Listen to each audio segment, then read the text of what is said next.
Hello everyone, hi, my name is Reshma. I hope आपने मेरे channel को फॉलो कर रखा होगा, सब्सक्राइब कर रखा होगा। अगर नहीं करा तो सब जगह आपको कर लेना चाहिए, ताकि जब भी मैं जहाँ पे भी लाइव आऊँ तो आपको वहाँ पे मेरी तरफ से गाइडेंस मिल सके। ठीक है, मेरा नाम है रेशमा, मैं एक टैरो कार्ड रीडर हूँ, सर्टिफाइड टैरो कार्ड रीडर हूँ। एंड टैरो रीडिंग ऑलमोस्ट हम 4 ईयर से कर रहे हैं, जिसमें कि हम थाउजेंड पीपल्स को हम गाइडेंस दे चुके हैं।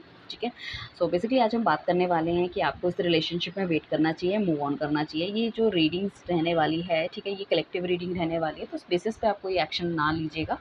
ठीक है, कोशिश करेंगे क्लैरिटी देने की। बाकी आपको पता है आपकी लाइफ में एग्जैक्टली क्या चल रहा है। अगर आप ऑलरेडी बहुत ज़्यादा परेशान हो और यहाँ पे भी कुछ नेगेटिव एनर्जी निकल के आती है, सो आप अपने बेसिस पे वो डिसीजंस ले सकते हो। ठीक है, पर्सनल रीडिंग लेने के लिए आप हमें कॉन्टैक्ट कर सकते हो नीचे दिए गए नंबर पे। कॉन्टैक्ट आपको सिर्फ और सिर्फ व्हाट्सएप के थ्रू करना है। क्रिस्टल प्रोडक्ट्स के लिए भी आप हमें कॉन्टैक्ट कर सकते हो, ताकि आपकी लाइफ में जो भी आप खुशियाँ चाह रहे हो या जो भी चीज़ों का स्टकनेस है कहीं न कहीं, वो आपको थोड़ा-सा रिज़ल्ट दे और चीज़ें थोड़ी-सी स्पीड अप हो। जो बहुत धीरे-धीरे चल रही है कोई भी चीज़, जैसे पैसा धीरे-धीरे आ रहा है, प्यार नहीं आ रहा है, नेगेटिविटी बहुत ज़्यादा हो रही है लाइफ़ में, व्हाटएवर इट इज़, ठीक है? सक्सेस के रिलेटेड भी आप हमसे ब्रेसलेट ले सकते हो, बच्चों की पढ़ाई नहीं कर रहे उससे रिलेटेड हो सकता है, हेल्थ रिलेटेड, 7 चक्रा रिलेटेड, तो काफ़ी सारे ब्रेसलेट्स आपको यहाँ मिल जाएँगे, राइट? सो देखो, आई होप आपने सब जगह मेरे को फॉलो कर रखा होगा। यूट्यूब में भी हमारी प्रेजेंस है, हमारी फेसबुक में तो है ही, एंड प्लस हमारा इंस्टा में भी है।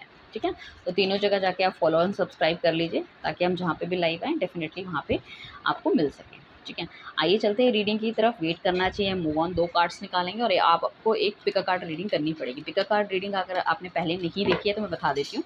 2 कार्ड्स होंगे, 2 कार्ड्स मैं निकालूँगी, ठीक है ना? सो आपको चूज़ करना पड़ेगा कार्ड नंबर 1, कार्ड नंबर 2। 1 और 2 में आपको जो लगता है, जो मतलब जो भी आपके लिए बेस्ट है, आपको ऐसा लगता है कि 1 नंबर मेरा लकी है तो मैं 1 चुन लेता हूँ। अगर 2 नंबर लकी है तो 2 चुन लेता हूँ। तो 1 नंबर पे हमने जो रखा है दैट इज़ 7 चक्रा क्रिस्टल रखा है, एंड सॉरी 1 पे, एंड 2 पे जो हमने रखा है दैट इज़ फिरोज़ा। ठीक है, इसमें से एक चुन लीजिए। अगर आप देखना चाहते हैं कार्ड हम बता देते हैं। फर्स्ट कार्ड जो हमारा है दैट इज़ 7 ऑफ वॉन्ड्स का कार्ड है, ठीक है ना? और जो सेकंड कार्ड है वो हमारा एम्प्रेस का कार्ड है। इन दोनों में से एक कार्ड चुन लीजिए, मैं आपको पास से दिखाती हूँ। अगर आपको फिर भी नहीं समझ में आ रहा तो इंट्यूशन आप देख लीजिए कि डिवाइन आपको क्या कह रहा है। ये आपका फर्स्ट नंबर का कार्ड है, ठीक है, एंड ये आपका सेकेंड नंबर का कार्ड है, एम्प्रेस का, ठीक है ना? सो ये सेकेंड नंबर का कार्ड हम पहले साइड रखते हैं। देखो, अगर आप किसी ने सेकेंड नंबर चुना है तो वो नीचे जाके टाइम स्पेन पे जाके ना वो कर सकता है, उस टाइम से वो रीडिंग स्टार्ट हो जाएगी, वो देख सकते हैं। अगर नहीं है तो आप इस रीडिंग को भी कंटिन्यू करेंगे तब भी आपको जाके सेकेंड में मिल जाएगा, या आगे स्क्रॉल करके भी रीडिंग को आगे लेके जा सकते हैं। सबसे पहले हम वाइल नंबर 1 की बात करने वाले हैं कि 7 ऑफ वॉन्ड्स का हमारे पास कार्ड आया है। सो आपको क्या इस बंदे के साथ रहना चाहिए या नहीं रहना चाहिए? क्योंकि देखो, ये बंदा बहुत ज़्यादा मेहनत करता हुआ तो नज़र आ रहा है, आपके लिए एक्शन भी लेना चाहता है, अगर इसने पहले नहीं लिए। बट ये रिलेशनशिप इतना ज़्यादा ईज़ी नहीं रहने वाला है, इट्स नॉट ईज़ी। यहाँ पे आपको देखो, एक तो क्लैरिटी नहीं मिल रही है, ऊपर से सोसाइटी का प्रेशर हो सकता है, घरवालों का प्रेशर हो सकता है, फाइनेंशियल प्रेशर हो सकता है। एंड ये बंदा कभी-कभी क्या है, इन सब चीज़ों को लेके अपना भी टेम्परामेंट थोड़ा-सा लूज़ कर देता है। एंड वो कहीं न कहीं आपको लगता है कि जो ये टेम्परामेंट इतना लूज़ कर रहा है, तो आगे जाके क्या रहने वाला है। सो हम देख लेते हैं। डिवाइन प्लीज़ बताइए इस रिलेशनशिप में आगे क्या रहने वाला है? Oh my God! देखो, अगर फर्स्ट कार्ड ही अगर हमारे पास 4 ऑफ वॉन्ड्स का आ गया तो हम क्या ही बताएँ। ये बंदा एक्शन लेगा, डेफ़िनिटली एक्शन लेगा, नेगेटिविटी आप दोनों के बीच से जाएगी, अपने घरवालों को मनाने की कोशिश करेगा। अगर आप सोच रहे हो कि ये बंदा आपसे मतलब छुप-छुपा के शादी कर ले या बिना घरवालों को बताए, तो ये ऐसा कोई काम नहीं करने वाला। ये सबकी ब्लेसिंग्स के साथ काम करने वाला है। ठीक है ना? एंड इस रिलेशन में डेफ़िनेटली आपको स्टे करना चाहिए। अगर अभी तक इसने आपको ऑफ़र नहीं दिया और आप किसी क्रश के लिए ये रीडिंग देख रहे हैं, तो डेफ़िनेटली ये आपको ऑफ़र भी देगा, ठीक है? एंड आपसे मिलने भी आएगा, बहुत लंबे समय से मुलाकात नहीं हुई है। अगर ये आपका एक्स्ट्रा मैरिटल अफ़ेयर है, सो डेफ़िनेटली अभी कहीं न कहीं मुझे ऐसा लग रहा है कि ये स्टक है अपनी फ़ैमिली के साथ, इन पे पूरी नज़र रखी गई है, बहुत ज़्यादा नेगेटिविटी इनकी लाइफ़ में चल रही है। Let him or her sort out the things, चीज़ों को सॉर्ट आउट करने दो, ताकि ये आपकी तरफ आगे आराम से बढ़ सकें, क्योंकि वो नहीं चाहेंगे ना भई आपकी लाइफ़ में भी उनकी वज़ह से प्रॉब्लम हो, ठीक है ना? सो देखो, अपनी भी अगर मैरिड लोग हैं तो अपनी भी लाइफ़ में मेंटेन करना चाहते हैं चीज़ों को, और आपके साथ भी मेंटेन करना चाहते हैं। अगर वो बंदा आपका सिंगल है, सो डेफ़िनिटली वो बंदा आपसे मैरिज मटीरियल आपको समझता है, मैरिज की तरह ये चीज़ें आगे लेके जाना चाहता है, आपको ऑफ़र करना चाहता है। अगर क्रश के लिए आप देख रहे हो तो डेफ़िनिटली वो ऑफ़र आपको करने वाला है बहुत जल्द। जल्दी से फ़ॉलो करो, सब्सक्राइब करो, लोगों को भेजो और देखो चमत्कार। ठीक है, हमारे पास आया है 8 ऑफ वॉन्ड्स का कार्ड, हमारे पास आया है 2 ऑफ मून का द मून का कार्ड, 2 ऑफ मून कह रही हूँ, व्हील ऑफ फॉर्च्यून का कार्ड, एंड अगेन हमारे पास फैमिली कार्ड आ गया, दैट इज़ 10 ऑफ कप्स का, जिसे हम बहुत अच्छा कार्ड्स कहते हैं। हस्बैंड वाइफ में डिफरेंसेस चल रहे हैं, सारे डिफरेंसेस क्लियर हो जाएंगे। ये बंदा आपका साथ देगा, अपनी फैमिली को छोड़ के कहीं बाहर घुमाने भी ले जाना चाहता है ये बंदा। कम्युनिकेशन आपका हो सकता है इस बंदे से बहुत जल्दी, या आपको हो सकता है सोशल मीडिया में स्टॉक कर रहा हो, आने वाले दिन में आपके इनकी तरफ से कोई अच्छे मैसेजेस वगैरह मिल सकते हैं। या अगर आप सिंगल हैं तो यहाँ पे भी कोई अच्छा बंदा टक्करने के चांसेस हो सकते हैं। बट ऐसा भी हो सकता है कि आपका पास्ट वाला पार्टनर भी आपकी लाइफ में वापस आ रहा है और नए वाले में भी कोई आपको मैसेज कर दिया and you are very confuse कि मुझे किस तरफ जाना चाहिए। ठीक है, तो मेरे हिसाब से आपको पास्ट वाले में स्टे करने की ज़रूरत है। ठीक है, नया वाला हो सकता है वो भी ऑप्शन क्रिएट कर रहा हो, वो भी ऑप्शन ढूंढ रहा हो, तो वो एक चीज़ मुझे दिख रही है। ठीक है, तो कन्फ्यूजन यहाँ पे देखो, आपका पार्टनर भी थोड़ा सा कन्फ्यूज़ हो सकता है। हो सकता है घर वाले भी कोई लड़की सेलेक्ट कर रहे हो या लड़का सेलेक्ट कर रहे हो, या इनको ऐसा भी लग रहा है कि यार ये डिसीजंस मेरे सही होंगे नहीं होंगे, थोड़ा सा हल्का सा कन्फ्यूजन है। Otherwise cards are very positive. Wheel of fortune का कार्ड है, उनको कभी कभी ये भी लग रहा है कि देखो कभी कभी नेगेटिविटी लाइफ में आती ही है। ठीक है ना, एंड उस नेगेटिविटी को हमें झेलना होता है, उस नेगेटिविटी से हमें आगे बढ़ना होता है, क्योंकि कहीं ना कहीं चीज़ें हमारे हिसाब से नहीं होती हैं। तो कुछ क्लैरिटी इनको लाइफ में मिलती हुई नज़र आ रही है, कुछ लेसन्स इन्होंने जो नहीं सीखे थे, जो मेच्योरिटी लेवल इनका नहीं था, वो कहीं ना कहीं दिख रहा है। तो ये आपके साथ एक हैप्पी फैमिली बनाना चाहते हैं। और अगर अभी तक इनको ऐसा आपको ये बोलते थे मैं अपने माँ बाप को कभी नहीं मना पाऊँगा या वो मानेंगे नहीं मेरे घर वाले, तो वो उनको भी मनाने की कोशिश करेंगे और हो सकता है उनको बता के उनके अगेंस्ट जाके वो चीज़ करें, मतलब अड़ जाएँ कि भाई मैं किसी और से शादी नहीं करूँगी या नहीं करूँगा, मुझे इसी बंदे से या मेरे पार्टनर से शादी करनी है। तो घरवाले भी रो-धो के बोले ओके ठीक है, क्योंकि सबकी ब्लेसिंग्स के साथ काम करना चाहते हैं, वो नहीं चाहते कि आपका भी दिल टूटे और मेरे घरवालों का भी दिल टूटे। लाइक चलते हैं अगले कार्ड की तरफ। ओके, नाइट ऑफ वॉन्ड्स का कार्ड आया। देखने में तो बंदा बहुत ज़्यादा सुंदर लग रहा है, हैंडसम लग रहा है, या बंदी बहुत ज़्यादा मतलब वेल ऑफ लग रही है, अच्छी खाते पीते घर परिवार की, सॉलिड पर्सनालिटी। सो बेसिकली यहाँ पे जो आपका पार्टनर है ना, काफ़ी ज़्यादा बैलेंस एटीट्यूड में आकर डेफिनेटली आपकी तरफ बढ़ना चाहता है। इस टाइम में ना सिर्फ और सिर्फ जीत देख रहा है, मतलब उसके अंदर इतना वो है कि भाई जो भी करूँगा मतलब मैं अपने हिसाब से करने वाला हूँ, उसमें मुझे किसी भी तरह से मतलब विजय या जीत चाहिए ही चाहिए। ठीक है, न्यू बिगिनिंग देखना चाहते हैं पूरे, मतलब इस तरह से आएँगे पूरी, मतलब यू नो दैट प्लानिंग के साथ आपकी तरफ आएँगे। ठीक है ना, काफ़ी ज़्यादा काम इनके पास हो सकता है। ठीक है, उसके बावजूद भी आपके बारे में टाइम निकालते हुए सोचते हुए नज़र आ रहे हैं कि किस तरह से चीज़ों को बैलेंस करना है, पर्सनल लाइफ़ को, प्रोफेशनल लाइफ़ को। क्योंकि अपने नाम का ना डंका बजाना चाहते हैं, अपना नाम का सितारा ही चमकाना चाहते हैं। बहुत ज़्यादा मेहनती ये बंदा हो सकता है, कभी-कभी इतनी मेहनत करता था कि आपको बिल्कुल भूल जाता था, कमिटमेंट नहीं दी, या इसको आपको कभी-कभी ऐसा भी लगता होगा कि ये कहता होगा कि भई मैं तो शादी के लिए बना ही नहीं हूँ, ठीक है ना? या मैं तो इतना स्टेबल ही नहीं हूँ, मैं कैसे तुम्हारी मतलब तुम्हारे को मतलब पाल सकता हूँ या शादी कर सकता हूँ, ठीक है ना? हो सकता है आप भी बहुत ज़्यादा स्टेबल पर्सनैलिटी रहे हो या हों अभी भी, जहाँ पे चीज़ें आप बहुत बढ़िया तरीके से कर रहे हैं। सो बेसिकली ये है कि इस बंदे का डेफ़िनेटली ये बंदा आपके लिए एक्शन लेना चाहता है। तो यहाँ पे हम ये कहेंगे कि कुछ एक कार्ड को छोड़ के बाकी कार्ड ऑलमोस्ट पॉज़िटिव है, जहाँ पे बंदा संघर्ष करता हुआ दिख रहा है किसी चीज़ के लिए, और वो संघर्ष है आपके लिए, ताकि आप उसकी लाइफ़ में अच्छा कुछ बेहतर वो आपको दे सके और कुछ अच्छा आप दोनों के बीच में हो सके। काफ़ी सारे वॉन्ट्स के कार्ड आए हैं, तो डेफ़िनेटली ये चाहता है कि इस रिलेशनशिप में कुछ नया होना चाहिए। इसे पता है कि कुछ न कुछ नेगेटिविटी हम दोनों के बीच में रही है, जहाँ चीज़ें ख़राब हुई हैं, चीज़ें ठीक से नहीं हो पाई। But this is the time कि दोनों को मतलब बैलेंस आउट करना चाहिए। कुछ अच्छी पॉज़िटिव खबर इसके पास हो सकती है, किसी भी चीज़ से रिलेटेड। हो सकता है इसके प्रोफ़ाइल से रिलेटेड, जॉब से रिलेटेड, बिज़नेस से रिलेटेड, जहाँ पे ये कुछ न कुछ आपके साथ डिस्कस करना चाहता है, राइट? एंड तो हम देखते हैं कि डिवाइन इनको इस रिलेशनशिप में स्टे करना चाहिए, इनको इस रिलेशनशिप में स्टे करना चाहिए। ओके, देखो 2 चीज़ें हैं, अगर ये बंदा बहुत ज़्यादा नेगेटिव है हमेशा से, ठीक है, ये बंदा तो वापस आएगा ही आपके पास। अब आपको देखना पड़ेगा, क्योंकि मुझे यहाँ पे बहुत ही हाईली एग्रेसिव एटीट्यूड दिख रहा है, क्योंकि आने वाले टाइम पे बहुत ज़्यादा हाईली एग्रेसिव हो सकता है। एंड आपसे मतलब अगर आप इसकी किसी तरह से अगर पीछे पड़ जाओगे कि नहीं मुझे अभी कमिटमेंट दो या मुझे अभी बताओ क्या करना है, क्या नहीं करना है इस तरह से, सो वहाँ पे थोड़ी-सी प्रॉब्लम होने के चांसेस हो सकते हैं। बट डेफ़िनेटली ये बंदा आपको अप्रोच करेगा, अगर आपके पास इनफ टाइम है और आप इस चीज़ों को समझ सकते हो या आप इनका गुस्सा झेल सकते हो, तो डेफ़िनेटली इस रिलेशनशिप में आपको स्टे करना चाहिए। बाकी फ्यूचर में अगर मैं कहूँ तो यहाँ पे थोड़ी-सी चीज़ें ख़राब होने के चांसेस हैं। बट डिपेंड करता है, अगर उस नेगेटिव फ़ेज़ से अगर आप निकल जाओगे तो डेफ़िनेटली ही इज़ योर्स और शी इज़ योर्स। अगर आप नहीं निकलोगे, वहीं पे स्टक हो और आप और ज़्यादा नेगेटिविटी नहीं बर्दाश्त कर सकते, तो मुझे ऐसा लग रहा है कि फिर तो आपको इस रिलेशनशिप से मूव ऑन होना चाहिए, क्योंकि यहाँ पे काफ़ी सारे चैलेंजेस अभी भी बाकी हैं, ठीक है ना। अभी तो जैसे कहते हैं ना शुरुआत है, अभी तो और भी कुछ होने वाला है। तो उस चीज़ के लिए आपको दिल पक्का करके रखना चाहिए। अगर आप रेडी हो सब चीज़ों के लिए तो डेफिनेटली आपको इस रिलेशनशिप में स्टे करना चाहिए, otherwise you need to move on. So ये है हमारी फर्स्ट फाइल की रीडिंग। आई होप आपको समझ में आई होगी, अच्छी लगी होगी। अगर लगी है, समझ में आई है या रेजोनेट हुई है किसी भी तरह से, तो आपको फटाफट क्या करना है, इस रीडिंग को लाइक करना है, शेयर करना है, ठीक है। एंड अगर आप लेना चाहते हो पर्सनल रीडिंग तो उसके लिए आप हमें कॉन्टैक्ट कर सकते हैं। अब हम चलते हैं सेकंड पे, जो कि हमारा है एम्प्रेस।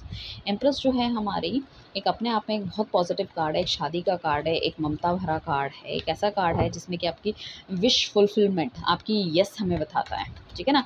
जो फर्स्ट कार्ड था वो आपको कार्ड देखने से ही लग रहा होगा, 7 ऑफ वॉन्ड्स की, बहुत जद्दोजहद के बाद कोई चीज़ हाथ लगेगी, ये कार्ड है, बहुत प्यारा कार्ड है, ठीक है। अब हम देख लेते हैं आगे क्या है, कि आपको इस रिलेशनशिप में रहना चाहिए या मूव ऑन होना चाहिए। ओके, कुछ लोग तो ऑलरेडी इस रिलेशनशिप से मुझे लगता है मूव ऑन हो चुके हैं। काफ़ी ज़्यादा दुःख, दर्द इन्हें मिल चुका है, हो सकता है थर्ड पार्टी वाला चीज़ भी हो। ये बंदा भी काफ़ी ज़्यादा हाईली एग्रेसिव मुझे लग रहा है। ओके, सो यहाँ पे तो सीधा-सीधा ऐसा है, ये बंदा आपके साथ रहना चाहता है, बट कहीं न कहीं थर्ड पार्टी इन्वॉल्वमेंट भी है, ठीक है ना। और कहीं न कहीं इसको भी लगता है रिलेशनशिप ऑलमोस्ट ख़त्म हो चुका है, या तो आपने ख़त्म कर दिया, तो इसने ख़त्म कर दिया, ठीक है। एंड साथ में एस ऑफ कप्स का कार्ड आया, तो बेसिकली वो दिखा रहा है कि ये आपको बातचीत और कम्युनिकेशन तो आपसे करना चाहता है, बट किसी ना किसी लेवल पे फिर दोबारा से आप दोनों के बीच में लड़ाई हो जाएगी, ठीक है ना। उतनी अच्छी अंडरस्टैंडिंग नहीं बैठेगी, और ये बंदा बहुत ज़्यादा हाईली एग्रेसिव है।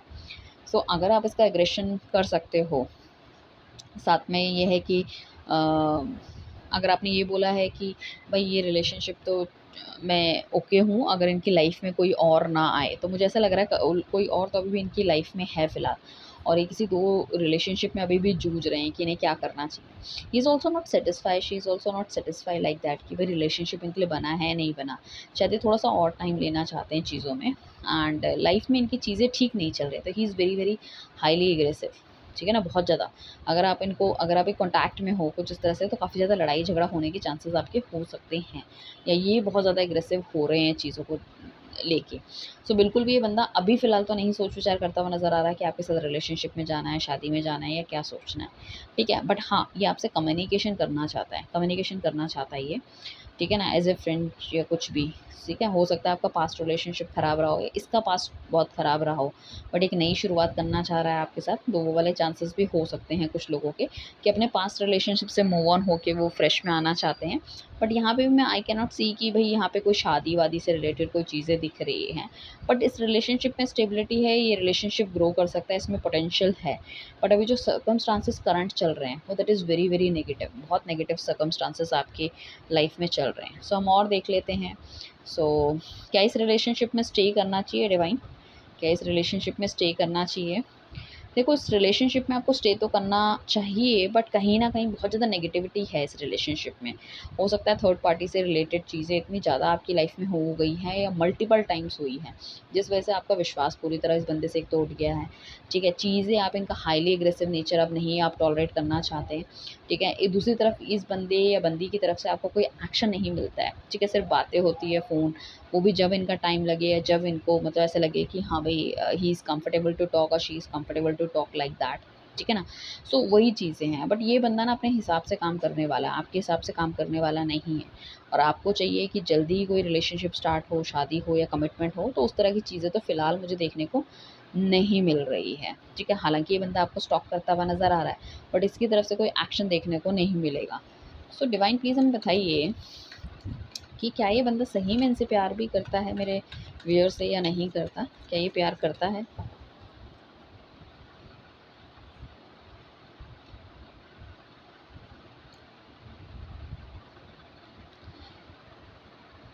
देखो, ये प्यार तो करता है, but the thing is that कुछ ऐसी नेगेटिव चीज़ें आप दोनों के बीच में हुई है ना, जो कि इसके दिल में छा गई हैं। ठीक है ना? ये सोच-विचार करता हुआ नज़र आ रहा है, बट इसको ऐसा लगता है कि इस रिलेशनशिप में शायद उसको इतना नहीं मिला जितना इसने दिया है। इसको लगता है इसने बहुत कुछ किया है आपके लिए, बट आपकी तरफ से इसको कुछ नहीं मिला है। तो ये रिलेशनशिप से वॉकआउट कर गया है टेम्परेरी फ़ेज़ में, ताकि आपको चीज़ों की रियलिटी समझ में आए। ये बहुत ज़्यादा कॉन्फिडेंट इनफ है कि भई समझ तो आप उसको सकते हो, मतलब आप ही समझ सकते हो उस बंदे को, एंड लाइक दैट कि चीज़ें मतलब बेहतर हो, एंड साथ में इसको ऐसा भी लगता है कि बहुत ज़्यादा मतलब दिल इसका भी बहुत ज़्यादा टूटा है, ऐसा नहीं कि इसका नहीं टूटा है। सो कहीं न कहीं उसको उस चीज़ का भी है कि भई अगर वो इतना ह आपकी बातों से, आपके जेस्चर से ये इतना हर्ट हो रहे हैं, तो आप भी हर्ट होते होंगे। तो पता नहीं चीज़ें ठीक होंगी, नहीं होंगी, बट इसको कहीं न कहीं ये लगता है कि you are still waiting for him or her. आप उसका अभी भी वेट कर रहे हो, अभी भी बहुत सारी डिज़ायर्स आपके लिए हैं। तो ये बहुत कॉन्फिडेंट इनफ है। तो अपनी लाइफ़ में जो भी ये काम कर रहा है, बहुत तसल्ली से काम कर रहा है कि ये कहीं नहीं जाने वाली है, ये कहीं नहीं जाने वाला। तो इस तरह की फीलिंग है इनकी। तो मुझे ऐसा लगता है कि आपको भी अपनी सेल्फ रिस्पेक्ट पे काम करना चाहिए। थोड़ा-सा आपको भी अपना मतलब अपना इंस्टाग्राम अपडेट करना चाहिए या व्हाट्सएप में अच्छी फ़ोटो लगाओ या अच्छे लोगों से मिलो, पार्टी-शार्टी करो, ताकि थोड़ा-सा अट्रैक्शन लेवल बढ़े। तो यहाँ पे मुझे अट्रैक्शन लेवल काफ़ी ज़्यादा कम होता हुआ नज़र आ रहा है, बिकॉज़ इस बंदे को ऐसा लग रहा है कि you are every time available. बहुत मतलब ईज़िली आप अवेलेबल हो उनके लिए, आप वो जब भी बोलेंगे आप कम्युनिकेशन स्टार्ट कर दोगे, सब कुछ स्टार्ट हो जाएगा। सो बहुत टेक इट फॉर ग्रांटेड वाली फीलिंग इस बंदे की मुझे लग रही है। ठीक है? सो हम देखने वाले हैं कि डिवाइन क्या ये कोई नेक्स्ट एक्शन लेंगे इनके लिए? कोई नेक्स्ट एक्शन लेंगे इनके लिए? सो बेसिकली ऐसा हो सकता है कि इनकी अगर ये मैरिड हैं तो इनकी खुद की लाइफ में कुछ इश्यूज़ चल रहे हैं, तो अपनी वाइफ़ के साथ सेटलमेंट करना चाहते हैं, या फिर इस वज़ह से इन्होंने बातचीत करना छोड़ दिया। इनकी फैमिली इन पे नज़र रखे हुए हैं, वो नहीं चाहते वहाँ पे कुछ नेगेटिविटी हो, या इनकी फैमिली में इनके बच्चों को किसी तरह से कोई परेशानी हो। कुछ ऐसे टास्क भी हो सकते हैं कुछ लोगों की लाइफ में जिसको कंप्लीट करके वो नेक्स्ट की तरफ जाना चाहते हैं। एंड कुछ लोग ऐसे भी हो सकते हैं कि काफ़ी अच्छी फैमिली से बिलोंग करते हो और इंडिया में रहना नॉट पॉसिबल है, तो वो कहीं बाहर जाना चाहते हैं आपके साथ, या बाहर जाके सेट होना चाहते हैं, तो उस तरह की चीज़ें वो देख रहे हैं। डेफिनेटली उस चीज़ों में टाइम लगने वाला है। तो उनका जो नेक्स्ट एक्शन रहेगा, डेफिनेटली सबसे पहले तो अपनी फैमिली का सेटलमेंट करते हुए नजर आएंगे, फिर अपना करियर का, और थर्ड चीज़ में इन्हें अपने लव वगैरह चीज़ों वालों को प्रायोरिटी देते हुए नजर आएंगे। सो डिवाइन प्लीज़ हमें बताइए कि इस रिलेशनशिप में मूव ऑन होना चाहिए या वेट करना चाहिए? क्या इनको वेट करना चाहिए इस रिलेशनशिप में?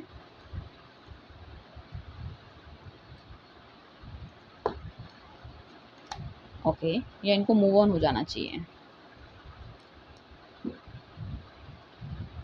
ओके, बेसिकली यहाँ पे ये आया है कि आप जो भी काम करोगे एक बार उनसे आपको यू नीड टू टॉक, क्योंकि कहीं न कहीं पे डिफरेंसेस आप दोनों के बीच में इतने ज़्यादा, नेगेटिविटी इतने ज़्यादा है, हो सकता है बीच में कुछ लोग भी घुस गए होंगे जिसने बहुत ज़्यादा चीज़ें या काम ख़राब कर दिया। तो आपके बंदे को आपसे डायरेक्टली वन टू वन बात करने की ज़रूरत है, और ये जो बंदा है डेफ़िनिटली आपकी तरफ बढ़ेगा, बट ये उतने अच्छे या खुल के अपनी दिल की डिस्क्राइब नहीं कर पाएँगे चीज़ें। इनके लिए आपको थोड़ा-सा वेट करना पड़ेगा। अक्टूबर-नवंबर इज़ द गुड टाइम, जहाँ पे अपनी चीज़ें थोड़ी-सी सॉर्ट आउट करते हुए नज़र आएँगे, चीज़ों को थोड़ा-सा बढ़ाते हुए नज़र आएँगे, अपना दिल खोल के आपको बताते हुए नज़र आएँगे। एंड इस बंदे को खुद भी अपने आप में पास्ट में इतने ज़्यादा इसको मतलब चीज़ें या कुछ ऐसे मिली है कि इसको समझ नहीं आ पा रहा कि इसको मतलब इसको किसी रिलेशनशिप में जाना चाहिए या नहीं जाना चाहिए। तो basically he is also very, very confused. तो यहाँ पे थोड़ा-सा आपको स्मार्टली एक्ट करना पड़ेगा। तो डेफ़िनेटली इस रिलेशनशिप में आपको वेट करना चाहिए, चीज़ों को सही होने का इंतज़ार करना चाहिए। लेट्स सी कहानी किस तरफ जाती है, then only you can take the action. तो काफ़ी ज़्यादा मिक्स टाइप की फीलिंग है। फर्स्ट वाले कार्ड में तो आया था फिर भी कि इश्यूज़ होने के बाद भी वो बंदा मतलब कहीं न कहीं एक्शन लेता हुआ दिख रहा है। बट यहाँ पे ये है कि ये बंदा ना खुद बहुत ज़्यादा कन्फ्यूज़्ड है। इसका माइंडसेट खुद बहुत ज़्यादा स्टेबल नहीं है। इसको लग रहा है रिलेशनशिप ख़त्म हो चुका है, मतलब मेरी लाइफ़ में प्यार नहीं है, मेरी लाइफ़ में कुछ नहीं है, और उसको ऐसा भी लगता है कि आप भी मूव ऑन हो गए हो कहीं न कहीं, बिकॉज़ आप भी उसको घास नहीं डाल रहे हो, और उसको लगता है कभी-कभी कि नहीं ये बंदी तो मेरे साथ रहेगी। थोड़ा-सा डबल माइंड वाला गेम चल रहा है। तो यहाँ पे बेसिकली उसको भी ये है कि अगर वो आगे की तरफ बढ़ेगा तो डेफ़िनिटली आपसे क्लैरिटी लेके आगे की तरफ जाता हुआ दिख रहा है मुझे, राइट? सो ये है आपकी रीडिंग। कैसी लगी मुझे ज़रूर बताइएगा। Thank you everyone, bye, take care.